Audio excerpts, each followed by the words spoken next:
உங்கள் சத்யாவில் குளு குளு ஏசி ஆஃபர். கரப்பாம்பூச்சி ஜனதா கட்சியை பார்த்து பாரதிய ஜனதா கட்சி பயந்துருச்சு அப்படிங்கிற மாதிரி தான் டெல்லியில் நடக்கிற நிகழ்வுகள்லாம் தெரியுது. ஆமா, நேத்தே சொல்லியிருந்தோம் பிரதமர் மோடி எந்த பிரச்சனைக்கும் வாய் திறக்க மாட்டாரு, அவரே 4 வரியில ஒரு ட்வீட் போட்டிருக்காரு அப்படின்னு அதிசயமா அண்ணாந்து வாயை பொளந்து பாத்துக்கிட்டு இருந்தா டக்குன்னு பார்த்தா வாயை திறந்து பேசியிருக்காரு. ஆமா, அதுவும் மிட் நைட்ல. நீங்க நேத்து பேசுனது அவர் காதுக்கு கேட்டுருச்சு அப்படின்னு நினைக்கிறேன். அங்க அதாவது டெல்லியில ஜந்தர் மந்தர்ல போராடினவங்க இதுவே காதுல கேட்கல. நம்ம இங்க இருந்து தமிழ்ல பேசி அதை அவருக்கு புரிஞ்சு ஒரு வீடியோ போட்டிருக்காரு நம்ம நினைச்சுக்கணும். இந்த இடத்துலதான் அவரு கவனிக்கணும். ஜந்தர் மந்தர்ல போராடினவங்களுடைய பேச்சு வந்து அவர் காதுல கேட்டுருச்சு. அதனாலதான் வந்து ஒரு பேசியிருக்காரு. ஏன்னா ஒரு அரசியல் கட்சி போராட்டம் அதெல்லாம் கூட அவங்க வந்து எப்படி டேக் டைவர்ஷன் எடுத்து போயிருவாங்க. மாணவர்கள் போராட்டத்துல அப்படி பண்ண முடியல. அதனால மிட் நைட்ல வீடியோ வெளியிட்டு இருக்காரு. அதுல என்ன சொல்லியிருக்காரு அப்படின்னு பார்த்தோன்னா அதுல ஒன்றும் புதுசா சொல்லல. நேத்து என்ன ட்வீட்ல சொன்னாரோ அதே விஷயங்கள் தான். விரைவு நீதிமன்றங்கள் அமைப்போம், புதிய சட்ட மசோதா வந்து கொண்டு வருவோம், கண்டிப்பா இதுல சம்பந்தப்பட்ட நபர்களை வந்து அரெஸ்ட் பண்ணுவோம் அப்படின்றத சொல்லியிருக்காரு. இததான் எல்லாரும் மாறி மாறி வேற வேற லாங்குவேஜ்ல சொல்லிக்கிட்டே இருக்காங்க மத்திய அரசை சேர்ந்தவங்க. ஆமா, இதுல என்னன்னா பிரதமர் மோடி நம்ம சொல்லியிருந்தோம்ல நேத்து வாயை திறந்து பேசல, ட்வீட் தான் போட்டிருக்காருன்னு, அதுக்காக வீடியோ போட்டாரு போல. நிறைய விமர்சனங்கள் வந்தது. அவர் வந்து வாயை திறக்கலன்னா வாயை திறங்க பிஎம் அப்படின்னு சொல்லியிருந்தாங்கல்ல, அதை திறந்துட்டேன் அப்படின்ட்டு திறந்துட்டேன்ட்டு வீடியோ போட்டிருக்காரு. ஆனா இதுல வந்து நள்ளிரவுல இதை ரிலீஸ் பண்ணியிருக்கிறாங்க. அவர் வந்து 24 hours முழிச்சிருக்காருன்னு பாஜக காரங்க சொல்லுவாங்கல்ல, அதை ப்ரூவ் பண்றதுக்கா இல்ல நள்ளிரவுல போட்டா அவ்வளவு சோசியல் மீடியால தாக்கம் வராது அப்படின்னு நினைச்சு போட்டாராங்கிறது தெரியல. ஆனா என்ன காரணம் தெரியல. இதுக்கு எதிர்கட்சி தலைவர் ராகுல் காந்தி அவர்கள் இது வந்து மாணவர்களுடைய போராட்டத்தை கொச்சைப்படுத்தக்கூடிய ஒரு செயல் அப்படின்னு சொல்லியிருக்காரு. குறிப்பா மாணவர்கள் வந்து கடுமையா தாக்கியிருக்காங்க, பெல்லட் குண்டுகள்ல வச்சுலாம் தாக்கியிருக்காங்க அப்படின்னு குற்றம் சாட்டியிருக்காரு. குறிப்பா பார்வை இழந்த ஒரு மாணவர், இந்த தாக்குதலால பார்வை இழந்த மாணவரோட இன்னும் அவர் வந்து பேட்டி கொடுத்திருக்காரு. இதற்கு வந்து காவல்துறை வந்து மன்னிப்பு கேட்கணும், முறையான விசாரணை நடத்தப்படணும் அப்படின்னு அவர் சொல்லியிருக்காரு. ஆமா, என்ன கேட்குறாங்க அவங்க வந்து நாங்க விசாரிக்கிறோம், ஃபாஸ்ட் ட்ராக் கோர்ட்ஸ் போடுறோம் அப்படின்னு தான் சொல்றாங்களே தவிர தர்மேந்திர பிரதான் ரிசைன் பண்ணணுங்கிறது தான் பிரதான கோரிக்கை. அதை தான் வந்து அபிஜித் தீப்கே திரும்பியும் சொல்லியிருக்காரு. ஒருவேளை தர்மேந்திர பிரதான் ராஜினாமா பண்ணலை அப்படின்னா நாங்கள் தொடர்ந்து போராடிக்கிட்டு இருப்போம், அதோட சேர்ந்து இந்த தர்மேந்திர பிரதான் ரெசிக்னேஷனோட சேர்ந்து உங்களோட ரெசிக்னேஷனையும் கேட்போம் அப்படின்னு சொல்லி பிரதமர் மோடிக்கு அவர் வந்து ஒரு மெசேஜ் வந்து சொல்லியிருக்காரு. இந்த மெசேஜ் எல்லாம் வந்ததுக்கப்புறம் இன்னைக்கு சிஜேபியோட நாங்கள் வந்து ஒரு இது நடத்துகிறோம், பேச்சுவார்த்தை நடத்துகிறோம் அப்படின்னு மத்திய அரசு வந்தாங்க.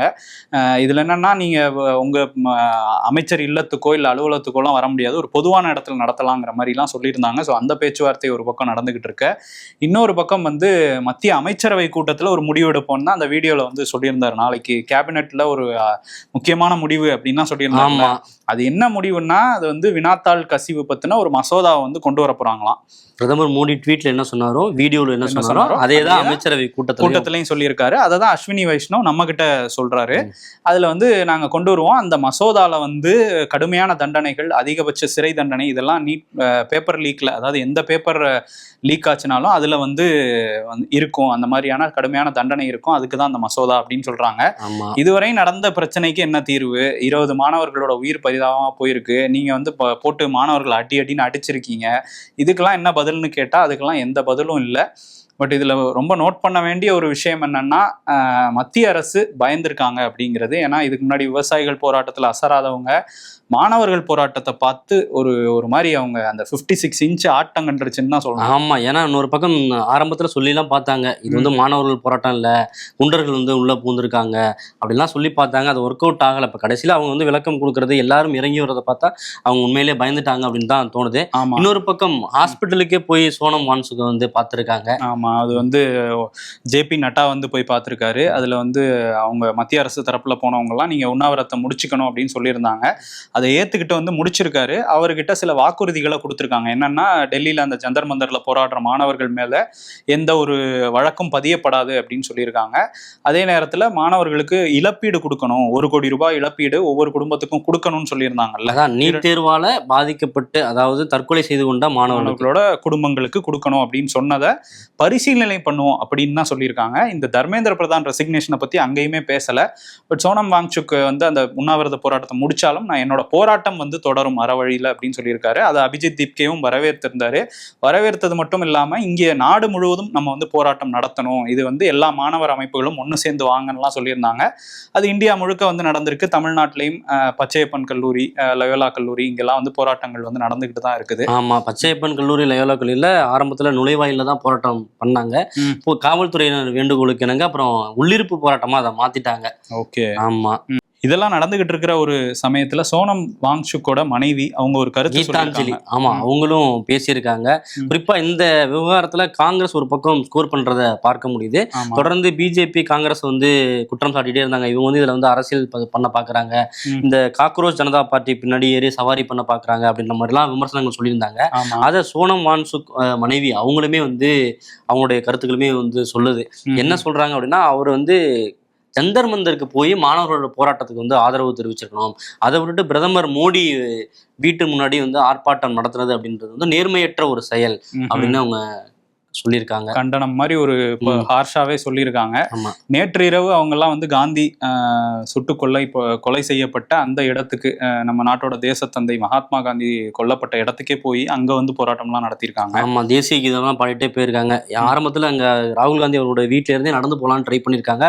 காவல்துறை எல்லாம் தடுத்ததும் ஒரு பஸ்ல ஏறி போயிருக்காங்க. அங்க போயிட்டு நீட் தேர்வால தற்கொலை செய்து கொண்டிருக்கக்கூடிய மாணவர்களுக்கு அஞ்சலி எல்லாம் செலுத்தியிருக்காங்க. ஆமா, எதிர்கட்சிகள் கடைசி வரையும் துணை நிற்கும் மாணவர் போராட்டத்துக்குலாம் ராகுல் காந்தி வந்து சொல்லியிருக்காரு. இப்போ வந்து இன்னொரு விஷயம் என்னன்னா, இந்த போராட்டத்தை பார்த்து ஒரு அச்சம் ஏன் வந்து எல்லாம் வந்து ரியாக்ட் பண்றாங்க அப்படின்னா, பிரபலங்கள் நிறைய பேர் பேச ஆரம்பிச்சிட்டாங்க. எப்பவுமே வந்து நம்ம அண்ணா ஹசாரே போராட்டத்தப்போ பார்த்துருப்போம், நிறைய பிரபலங்கள் வந்து அதுக்கு ஆதரவா காங்கிரஸ் ஆட்சிக்கு எதிராலாம் கருத்து சொல்லுவாங்க. அதெல்லாம் நடந்துச்சு. அதுக்கப்புறம் பாஜக ஆட்சிக்கு வந்ததுக்கப்புறம் அப்படியான ஒரு சம்பவமே நம்ம பார்க்கல.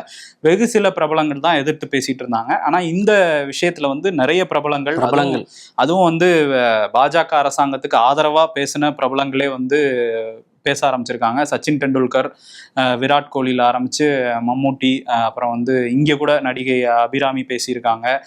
அப்புறம் வந்து நடிகர் பிரதீப் ரங்கநாதன் வந்து பேசியிருக்காரு. சல்மான் கான் வந்து பேசியிருக்காரு. ஜெனிலியா இப்படின்னு, ஆண்ட்ரியா அப்படின்னு நிறைய நடிகைகளே பேசியிருக்காங்க. இன்னொரு பக்கம் எழும்பூர்ல பார்த்தோம்னா நேற்று நம்ம பேசியிருந்தோம், நீலம் பண்பாட்டு மையம், அதாவது நீலம் மாணவர்கள் அமைப்பின் சார்பாக வந்து அந்த போராட்டத்தை முன்னெடுத்திருக்காங்க. இயக்குநர்கள் ரஞ்சித், வெற்றிமாறன் போன்றவர்கள் தான் அந்த போராட்டத்துல முன்னணியில இருந்தாங்க. இன்னொரு பக்கம் நடிகை ரேவதி, மன்சூர் அலிகான் போன்றவர்கள்லாம் கலந்துக்கிட்டாங்க. அதுல ரஞ்சித் என்ன சொல்லியிருந்தார் அப்படின்னு பார்த்தோன்னா, இந்த போராட்டத்தை வந்து நான் பார்த்து ஆரம்பத்துல பயந்தேன். எல்லாருமே வந்து அம்பேத்கர் படத்தை வச்சுக்கிட்டு ஜெய் பீம்னு சொன்னாங்க. இதுல வந்து சாதிய ரீதியான ஒரு பார்வை வந்துருமோ அப்படின்னு நினைச்சேன். ஆனா அப்படிலாம் இல்லை. ஒட்டுமொத்த இந்தியாவும் இந்த போராட்டத்தில் மாணவர்கள் பின்னாலே திரண்டு நிக்குது. அதை பார்க்கும்போது நான் முதல் முறையா நான் ஒரு இந்தியனா உணர்றேன் அப்படின்லாம் சொல்லியிருந்தாரு. அதோட மட்டும் இல்லாம இந்த விவகாரத்துல தமிழக அரசையும் கடுமையா சாடியிருக்காரு. மத்தியில் இருக்கக்கூடியது வந்து பாசிச அரசு அப்படின்னு சொல்லியிருந்தீங்க, நீங்க என்ன பண்றீங்க, பேட்ச் இல்லாம எதுக்கு வந்து கோழைத்தனமா மாணவர்களை தாக்குறீங்க அப்படின்னு கேட்டிருக்காங்க. அது மட்டும் இல்லாம குறிப்பா சேலத்துல ஏன் உங்களால வந்து அம்பேத்கர் சிலையை வந்து நிறுவ முடியல, நீங்க உங்களுடைய கொள்கை தலைவர் தானே சொல்றீங்க, ஏன் உங்களால நிறுவ முடியல, நீங்க வாங்க கிளம்பி நம்மளே போய் வந்து செய்யலாம், பெரிய விழாவா எடுப்போம் அப்படின்லாம் சொல்லியிருக்காரு. குறிப்பா 8 தலித் அமைச்சர்கள் இருக்கதா சொல்றீங்க. இதுல வன்னியரசு தவிர மற்ற யாருனாலையும் வந்து எந்த பிரயோஜனம் இருக்கிற மாதிரி தெரியல, மாற்றம் என்பதே இல்லை அப்படின்னு சொல்லியிருக்காரு. ஆமா, தலித்துகளை பத்தி அவங்க எதுவுமே பேசல அப்படின்னு சொல்லியிருக்காரு. வெற்றிமாறனும் இந்த மாதிரி அரசோட மிகப்பெரிய தோல்வி இது, இந்த மாதிரி மாணவர்களை போராட்டத்துல தள்ளினது அப்படின்னு சொல்லியிருக்காரு. இன்னொரு பக்கம் வந்து இயக்குனர் அமீர் வந்து பேசியிருந்தாரு. அவர் வந்து என்ன சொல்றாரு அப்படின்னா, இதுக்கு முன்னாடி ஆட்சி செஞ்சுக்கிட்டு இருந்தவங்க ரகசியம் தெரியும்னு சொல்லிட்டு அவங்களும் ஏமாத்திட்டு போயிட்டாங்க. இப்போ வந்து அனிதா வந்து நீட் மரணம், அவங்க வீட்டுக்கு போயிட்டு ஆறுதல் சொன்னவர் இப்போ ஆட்சியில் இருக்காரு. அவருமே வந்து அதே விஷயத்தை தான் பண்ணிட்டு இருக்காரு. அவங்கெல்லாம் ஜனநாயகனை காப்பாற்றணும்னு போராடிட்டு இருக்காங்க, நாங்களாம் ஜனநாயகத்தை காப்பாற்றணும்னு போராடுறோம் அப்படின்லாம் சொல்லியிருந்தாரு. இன்னொரு பக்கம் திருக்குறள் அறிவு, அவர் வந்து ரேப் பாடகர், அவருமே வந்து போயிருந்தாரு தலைமைச் செயலகத்துக்கு போய் அங்கே குரல் எழுப்பினாரு. அப்புறம் ஆதவ அர்ஜுனாவை வந்து மீட் பண்ணியிருந்தாரு. அவர் அதை பத்தியும் பேசியிருக்காரு. நான் வந்து அமைச்சர் ஆதவ அர்ஜுனாவை மீட் பண்ணேன், அதாவது முதலமைச்சரை சந்திச்சா இதுல ஒரு மாற்றம் வரும்லாம் நான் சொல்லலை, ஆனா அமைச்சர் ஆதவ அர்ஜுனாவை சந்திச்ச போது இதுக்கு நீங்க போராடுறது ஏன் போராடுறீங்க, ஏன்னா வந்து நாடாளுமன்றத்துல நமக்கு வந்து ஒரு பெரும்பான்மை இருந்தாதான் அதை பண்ண முடியாதுங்கும் போது நீங்க போராடுறதுல அர்த்தம் இல்லைங்கிற மாதிரி சொன்னாரு. பட் நான் அனிதாவோட அண்ணனா இங்க வந்திருக்கேன் அப்படின்லாம் பேசியிருந்தாரு. இன்னொரு பக்கம் வந்து நம்ம அண்ணா ஹசாரே அவர் என்ன பண்றாரு அப்படின்னு நம்ம யோசிச்சுக்கிட்டு இருந்தோம்ல, இந்த 10 வருஷம் அதை போராட்டம் பண்ணாரு, அப்புறம் ஒரு 10-13 வருஷமா அவரை காணமே, என்ன ஆனாரு, அமைதியாவே இருக்காரு அப்படின்னு பார்க்கும்போது இப்பயும் ஒரு அமைதியோட வந்திருக்காரு. என்னன்னா மௌன போராட்டம் நடத்திருக்காராம் மாணவர்களுக்கு ஆதரவா. மகாராஷ்டிரால நேற்று காலையில ஒரு 11 மணிக்கு ஆரம்பிச்சு 1 மணிக்கு முடிச்சிட்டாரு. முடிச்சுட்டு அவ்வளவுதான் போராட்டம் முடிஞ்சிருச்சுன்னு கிளம்பி இருக்காரு. இது என்ன போராட்டம்னு நமக்கு தெரியல. தெரியல. ஆனா பிரதமர் மோடிக்கு ஒரு கடிதம் எழுதியிருக்காராம், மாணவர்கள் இந்த மாதிரி பண்ணக்கூடாது அப்படின்னு சொல்லிட்டு. அதே மாதிரி அவர் வந்து அந்த ஊழல்ல எதிர்ப்பு அது இதுன்னு போராட்டம் பண்ணி ஆட்சி மாற்றமே வந்தது.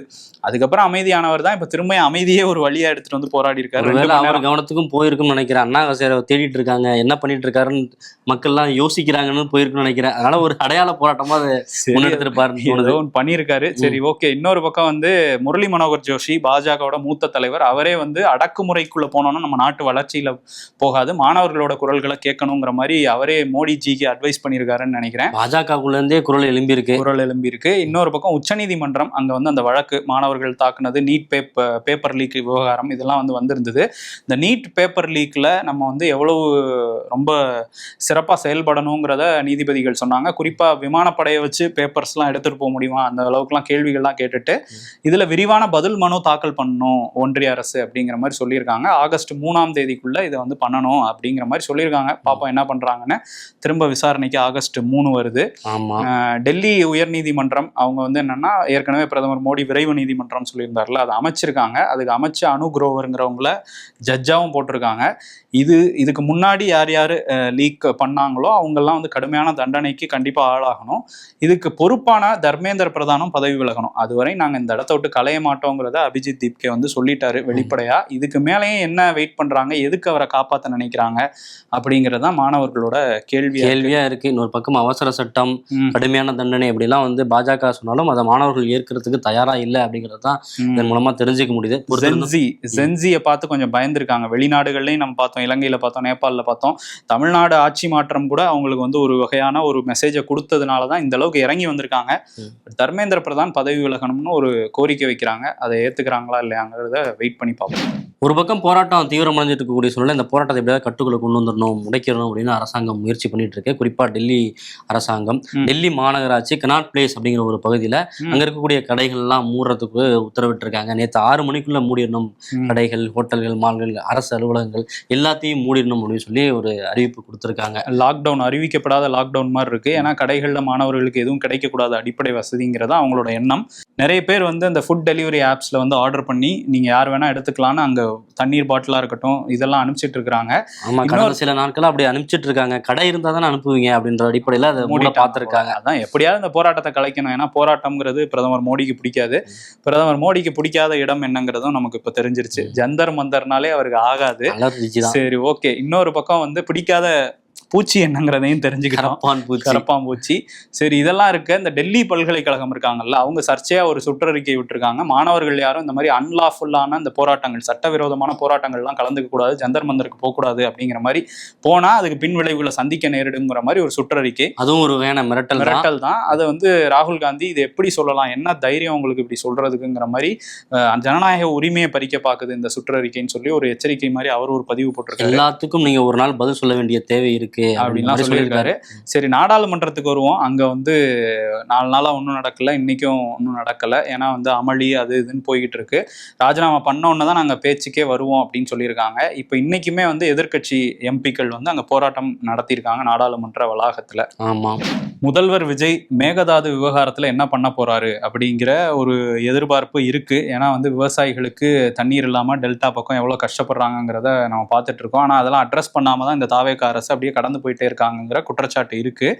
இப்போ வந்து அவர் கர்நாடகாக்கே போறாரு அப்படிங்கிற மாதிரி வேளாண் துறை அமைச்சர் வினோத் வந்து சொல்லியிருக்காரு. ஆமா, முதலமைச்சரை சந்திக்க போறாரு அப்படின்னு. ஆமா, டிகே சிவகுமாரும் இவரும் சந்திக்க போறாரு அப்படின்னு சொல்றாங்க. இந்த அழைப்பு கர்நாடகால இருந்தே வந்ததா சொல்றாங்க. 2 பேரும் ஒரே கூட்டணியில இருக்கிறாங்க. 2020 அடுத்து வரப்போற எல்லா தேர்தலையும் நாங்க தான் கூட்டணிலாம் சொல்லும் போது என்ன பண்ண போறீங்கன்னு கேட்டிருந்தாங்க. இப்போ ஆகஸ்ட் 3ஆம் தேதி அந்த சந்திப்பு நடக்க போறதா சொல்றாங்க. இந்த சந்திப்புல பேசி நீரை வாங்கிட்டு வருவாரா? ஏன்னா கில்லி படத்துல ஒரு வசனம் வரும், இவர் அனுப்பிச்சா நெருப்பு மாதிரி இருக்காரு, காவேரி அனுப்பிச்சா நீர் எடுத்துட்டு வந்துருவாருன்னு. உண்மையிலே அதுதான், அதுக்குதான் அனுப்புறாங்களோ இது கில்லி படத்துல வர மாதிரி. ஆமா, அது இது ரியல்ல என்ன நடக்குங்கிறது ஆகஸ்ட் 3ஆம் தேதி தெரியும். ஆமா, இன்னொரு பக்கம் டிகே சிவகுமார் வந்து நாங்க எப்படியாவது அணை கட்டியே தீர்வுன்னு ஒரு பக்கம் சவால் விடுறாரு. இன்னொரு பக்கம் அவங்க தரப்புல இருந்தே அழைப்பு வந்திருக்கதா சொல்லப்படுது. ஆமா, எது எதற்கானு தெரியல. ஆமா, கூப்பிட்டு கொடுக்க முடியாதுன்னு சொல்லுவாருன்னு நினைக்கிறேன். அவர் வேணா தெனாவட்டா தான் பேசிட்டு பேசிட்டு இருக்கிறார் DK சிவகுமார். சரி, ஆனா இங்க உள்ளவங்களோட ஃபுல் ஃபோக்கஸ் ஜனநாயகன், அதோட ரிவ்யூ அதுலதான் இருக்குது. ஆமா, குறிப்பா பார்த்தோம்னா சபாநாயகர் நேற்றே வந்து சொல்லியிருந்தாரு, உலகம் சுற்றும் வாலிபன் பார்த்த சமயத்துல வந்து எம்ஜிஆருக்கு வந்து எப்படி ஒரு நெருக்கடியான சமயத்துல உலகம் சுற்றும் வாலிபன் பார்த்தோம், அதே மாதிரி இப்ப வந்து ஜனநாயகனை பார்த்திருக்கேன் அப்படின்னா சொல்லியிருந்தாரு. இன்னைக்கு வந்து அவர்கிட்ட வந்து கேட்குறாங்க, வந்து மாணவர்கள் போராட்டம் சம்பந்தம் ஒரு பக்கம் நடந்துகிட்டு இருக்கு, நீங்க வந்து எல்லாமே படம் பார்க்கறதா ஒரு சர்ச்சை இருந்தா படத்தை இதே சம்பந்தப்படுத்தாதீங்க அப்படின்னு சொல்றாங்க. இதனால வந்து போராட்டம் மட்டுப்படுத்தப்படுது அப்படின்னு சொல்லும்போது அவர் வந்து என்ன யோசிச்சாருன்னா, மாணவருடைய மூளை மழுங்கடிக்கப்படுதுன்னு அவர் நினைச்சிட்டாரு. ஜனநாயகன் படம் பார்த்தா மூளை சுறுசுறுப்பாகுமே ஒழிய மழுங்கடிக்கப்படாது அப்படிலாம் சொல்லியிருக்காரு. அதுல இன்னொரு முக்கியமான விஷயத்தையும் சொல்ல வர்றாரு. என்னன்னா, நீங்க இப்படிலாம் வந்து சம்மந்தம் இல்லாம கேள்வி கேட்கறதுனாலதான் பல பேர் வந்து பத்திரிகையாளர்களே சந்திக்கிறது இல்ல. பல பேர் இல்லைங்க, ஒரு ஆள் தான். ஆமா, நீங்க யார மனசு நினைச்சு சொன்னீங்க? ஆமா, அது வந்து வெளிப்பட்டுருச்சு. ஆமா வருது. பட் ஜனநாயகன் ரிவ்யூ வந்து சபாநாயகர் சொல்லியிருக்காரு. பார்ப்போம், இது வந்து போன ஆட்சியோட இன்னொரு வெர்ஷன் மாதிரி தான் இருக்கு. அவங்களும் ரிவ்யூ சொல்லுவாங்க, இவங்களும் ரிவ்யூ சொல்றாங்க. அவங்களும் போராட்டம் நடந்தா படம் பார்ப்பாங்க, இவங்களும் பாக்குறாங்க.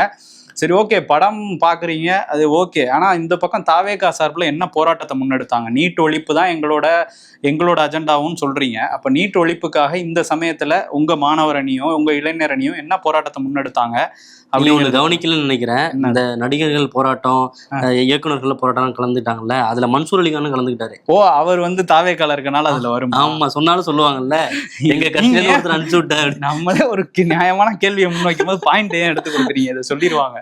சரி, ஓகே. அதே மாதிரி ஜனநாயகன் படம் வந்து எல்லா அமைச்சர்கள்லாம் போயிட்டு இருக்காங்க அப்படின்னு சொல்லி தலையில அடிச்சுட்டு இருக்கிறாரு நயினார் நாகேந்திரன். ஏன்னா வந்து அவர் என்ன சொல்றாருன்னா, அமைச்சர்கள்லாம் போய் படம் பார்த்தா நாடு எப்படி விளங்கும் அப்படின்னு கேட்டிருக்காரு. நிச்சயமா ஒரு முக்கியமான ஒரு கேள்வி இது. வந்து விஜய்க்கு மட்டும் அவர் கேட்கல, பிரதமர் மோடிக்கே இங்க இருந்து கேட்டிருக்காரு. ஏன்னா அவர் தான் இந்த மாதிரி நாடாளுமன்றத்திலே மத்திய அமைச்சர்கள் எல்லாரையும் கூட்டிட்டு போய் ஆர்டிகல் 370 பார்த்தாரு, மத்திய அமைச்சர்கள் துரந்தர் பார்த்தாங்க. ஸோ நாடு விளங்காது அப்படிங்கிறதுக்கு முன்னாடியே எக்ஸாம்பிள் இருக்குங்கிறது நயினார் நாகேந்திரன் அந்த சமயத்துல அவரால் சொல்ல முடியல, இதன் மூலமா அங்கேயே சொல்லிட்டாருன்னு நினைக்கிறேன். அது அதை வச்சுதான் சொல்றாருன்னு நினைக்கிறேன். நாடு விளங்காம போகும் படம் பார்த்தா அப்படிங்கிற நாடு ஓகே, அங்க வந்து விளங்காம போயிடுச்சு. என்ன சொல்றாருன்னு அவருக்கு தான் வெளிச்சம். பட் அதை ஒரு எக்ஸாம்பிளா வச்சுக்கிட்டு இப்ப நீங்க போய் பாத்தீங்கன்னா விளங்காதுன்னு சொல்றாரா என்னங்கிறது. ஆமா, லீவ் லெட்டர் எல்லாம் கேக்குறாங்க, என்கிட்ட வேணா லீவ் லெட்டர் கொடுங்க அப்படின்றாரு. அவர்கிட்ட எதுக்கு கொடுக்கணும்னு தெரியல, அவர்கிட்ட கொடுக்கறது எதுக்குன்னு தெரியல. சரி, நம்ம செல்ஃபி வீடியோவோட வந்திருக்கிறாரு RB உதயகுமார். அவர் வந்து என்ன சொல்றாருன்னா, பாருங்க, நேற்று தமிழ்நாடு அறிவிக்கப்படாத அரசு விடுமுறை, தலைமை செயலத்துல ஒரு ஆள் இல்ல, எல்லாம் படம் பார்க்க போயிட்டாங்க, இதுல குற்றாலம் அருவி மாதிரி அவங்களுக்கு கண்ணீர் வேற வருதுன்னு அவர் ஒரு வீடியோ போட்டிருக்காரு. ஆமா, அவரு கடந்த சில நாட்களாவே செல்ஃபி வீடியோல தான் வர்றாரு ஊர்ல இருந்துகிட்டு. தமிழ்நாட்டுல இன்னொரு விவகாரம் பூதாகரமாயிட்டு இருக்கு. தூத்துக்குடியில அருணாச்சலம் அவருடைய மரணம் வந்து லாக்அப் டெத்து தான் அப்படின்னு சொல்லி அவங்க குடும்பம் வந்து போராட்டத்தில் ஈடுபடுறாங்க. அவங்க தாய் வந்து காவல்துறை தான் என்னுடைய மகனோட மரணத்துக்கு காரணம் அப்படின்னு சொல்லி ஒரு மனு கொடுத்துருக்காங்க. இன்னொரு பக்கம் காவல்துறை வந்து ஒரு வீடியோ வெளியிட்டிருக்காங்க, பாருங்க அவரே மயங்கி விழுறாரு அப்படின்னு சொல்லி அவங்க ஒரு வீடியோ வெளியிட்டிருக்காங்க. அது லாக்அப்குள்ள அவருடைய மயங்கி விழுகிற மாதிரி ஒரு செகண்ட்ல ஒரு வீடியோ வெளியே இருக்கு. அதுக்கு முன்னாடி என்ன நடந்ததுங்கிறது தெரியல, எதனால அவர் விழுகிறாரு அப்படிங்கிறது தெரியல. ஏன்னா இதுக்கு முன்னாடி ஒரு மருத்துவமனையில் இருக்கும்போது காவல்துறை அடிச்சதுனாலதான் அப்படின்னு சொல்லி ஒரு வீடியோ வெளியே இருந்துச்சு. அதுக்கு பதிலா இவங்க வந்து வீடியோ வெளியிட்டு இருக்காங்க. ஆனா அது எந்த அளவுல நம்புறதுன்னு தெரியல. ஆமா, ஏன்னா நம்ப முடியாது. இதுக்கு முன்னாடியே நிறைய போய் சொல்லி நீதிமன்றங்கள்லாம் கூட மாட்டிக்கிட்டு இருக்காங்க காவல்துறை. ஸோ அதனால இதுல உண்மையை வெளிக்கொண்டு வரணும்னு தான் அந்த தாயுமே வந்து கண்ணீர் விட்டு கதறாங்க. அதன் அடிப்படையில தான் பார்த்தோம்னா குற்றவியல் நடுவர் நீதிமன்ற நீதிபதி முன்னாடி வந்து அந்த உடற்கூறு ஆய்வு வந்து நடந்திருக்கு. தொடர்ந்து என்ன ரிசல்ட் வருது, இதுல என்ன நடவடிக்கை எடுக்கிறாங்க அப்படிங்கிறத பொறுத்திருந்தா பார்க்கணும். உடலை ஒப்படைச்சிருக்காங்க, அவங்களும் தகனம் பண்ணிட்டதா சொல்றாங்க. ஆனா வந்து உடற்கூறு ஆய்வுல என்ன வருதோ அதை வச்சு உண்மையான விசாரணை நடக்கணுங்கிறது தான் மக்களோட எதிர்பார்ப்பு. இதுல என்னன்னா, இந்த ஆட்சி வந்து 3 மாசம் கூட ஆகல, அதுக்குள்ள இத்தனை லாக்அப் மரணங்கள் அப்படின்னு சொல்லி எதிர்கட்சிகளும் விமர்சனம் பண்றாங்க. நாம் தமிழர் கட்சியோட ஒருங்கிணைப்பாளர் சீமான் வந்து கேள்வி எழுப்பியிருக்காரு. அதே மாதிரி உதயநிதி ஸ்டாலின் எதிர்கட்சி தலைவர் அவர் என்ன சொல்றாருன்னா, சினிமா பார்க்கிற இந்த ஆட்சியாளர்கள் இதுக்கு என்ன பதில் வச்சிருக்காங்க அப்படிங்கிற கேள்வியை கேட்டிருக்காரு. எடப்பாடி பழனிசாமி குதிரை வேகத்துல இங்க வந்து லாக்அப் மரணங்கள் நடந்துட்டு இருக்கு அப்படின்னு சொல்லியிருக்காரு. அதுக்கு என்ன பதில் இருக்கு, முதல்வர்கிட்ட என்ன நீதி கொடுக்க போறாரு அப்படின்லாம் வந்து கேட்டிருக்காங்க. ஆமா, என்ன பதில் கொடுக்குறாங்கன்னு பார்ப்போம். அங்க வாயத்தரங்க பிஎம்ங்கிற மாதிரி இங்க வாயத்தரங்க சிஎம்ன்றாங்க. இவர் என்ன வீடியோ வெளியிட போறாருன்றதை பொறுத்திருந்தா பார்க்கணும்.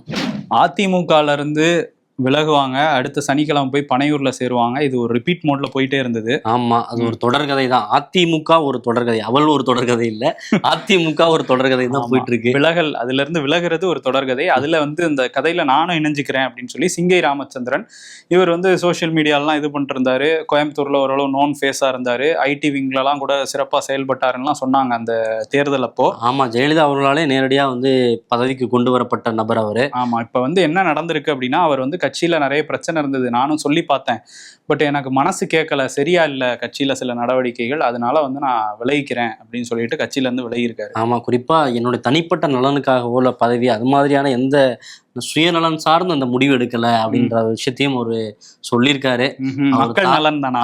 அப்ப மக்கள் நலன்னாலே தாவேகாக்கு வந்துருவாங்களே இப்ப. ஆமா, பொறுத்திருந்து தான் பார்க்கணும் அது யாருடைய நலன் அப்படின்னு சொல்லிட்டு. ஆமா, ஏற்கனவே ஒருத்தர் வந்து மக்கள் நலனுக்காக எந்த கட்சியில நின்று ஜெயிச்சோமோ அந்த கட்சியை விட்டுட்டு தலையில துண்டை போட்டுலாம் போனாரு பனையூருக்கு. ஆமா, அமமுக மீண்டும் வந்து சட்டப்பேரவை தலைவரை பார்த்து மனு கொடுத்திருக்காங்க. ரிவ்யூ கொடுத்த அந்த மனுவை வச்சுக்கிட்டு அவரை நீக்கி விடுங்கன்னு டிடி. ஆமா, அவரை வந்து தகுதி நீக்கம் செய்யணும் அப்படின்னு சொல்லி வந்து ஒரு பெட்டிஷன் கொடுத்திருக்காங்க. ஓ, அமமுகவோட காமராஜயா? ஆமா, மன்னார்குடி எம்எல்ஏ காமராஜர் தகுதி நீக்கம் செய்யணும் அப்படின்னு சொல்லியிருக்காங்க. பட் அவர் கொஞ்சம் பிஸியா இருக்காரு சபாநாயகர். படம்லாம் பார்த்துட்டு வந்து அதை பத்தி என்னன்னு சொல்லுவாரு.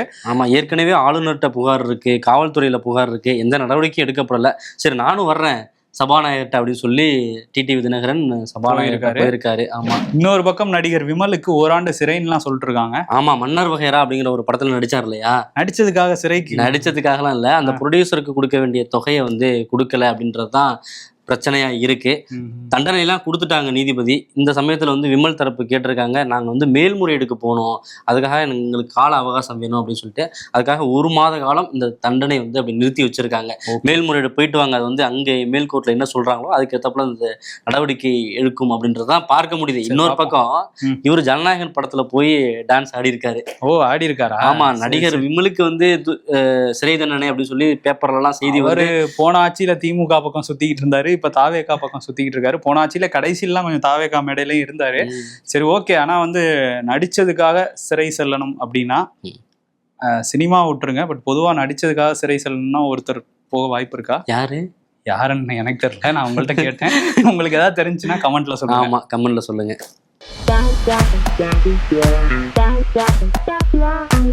யாரா நீ நம்ம மந்த்லி சேலரி எல்லாம் கரண்ட் பில்லுன்னு சொல்லிட்டு இருக்க? அவ்வளோ வந்திருக்கான் நிறைய பேருக்கு. டேய், படம் முடிஞ்சதும் ஆஃபீஸ் வரணும் தானே சொல்லிட்டு போனேன், எங்கடா வரல இன்னும்? ஏன்டா இன்னுமாடா இன்னைக்கு நான் ஆஃபீஸ் வருவேன் நம்பிக்கிட்டு இருக்க அப்படின்னு மேனேஜர் கிட்ட ஜனநாயகன் போனவங்க சொல்றாங்களாம்.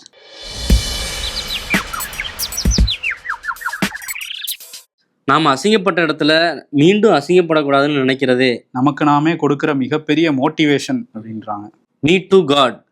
என்னைய கஷ்டப்படுத்துறதுக்கு மட்டும் இனிக்குது, நல்லது செய்யறதுக்கு கசக்குதோ? அரசியல்ல இதெல்லாம் சாதாரணமாப்பா. ஓகே, நிகழ்ச்சியோட நிறைவு பகுதிக்கு வந்துட்டோம். இன்னைக்கு யாருக்கு அவார்ட் வரும்? இன்னைக்கும் அவருக்கே தான். அவர் தான் வந்து வீடியோ போடுறாரு, ட்வீட் போடுறாரே தவிர தர்மேந்திர பிரதான நல்லா இறுக்கமா பிடிச்சிட்டு தான் இருக்கிறாரு, விட மாட்டேங்கிறாரு அமைச்சரவையில இருந்து. ஆமா, ஸோ அதனால வந்து அவருக்கு ஒரு பயம் காட்டியிருக்காங்கல்ல. இது விருது வந்து யாருக்குன்னா கரப்பான் பூச்சிகளுக்கு தான் நம்ம விருது கொடுக்கணும். 14 வருஷமா நல்லா கல்லு மாதிரி இருந்த மனுஷன்னு சொல்லுவார்ல, பயம் காட்டிட்டாயா அப்படின்ற மாதிரி தான் இருக்கு. பயம் காட்டிட்டாங்க பரமாங்கிற மாதிரி அவரை வந்து மாத்தி இருக்கிறாங்க. அது வந்து அந்த போராட்டத்துக்கு கிடைத்த ஒரு வெற்றி. ஆனா இவ்வளவு போராடி தான் ஒரு நியாயம் கிடைக்கணுமா? அந்த அளவுக்கு தாக்குதலை எதிர்கொண்டிருக்காங்க மாணவர்கள்.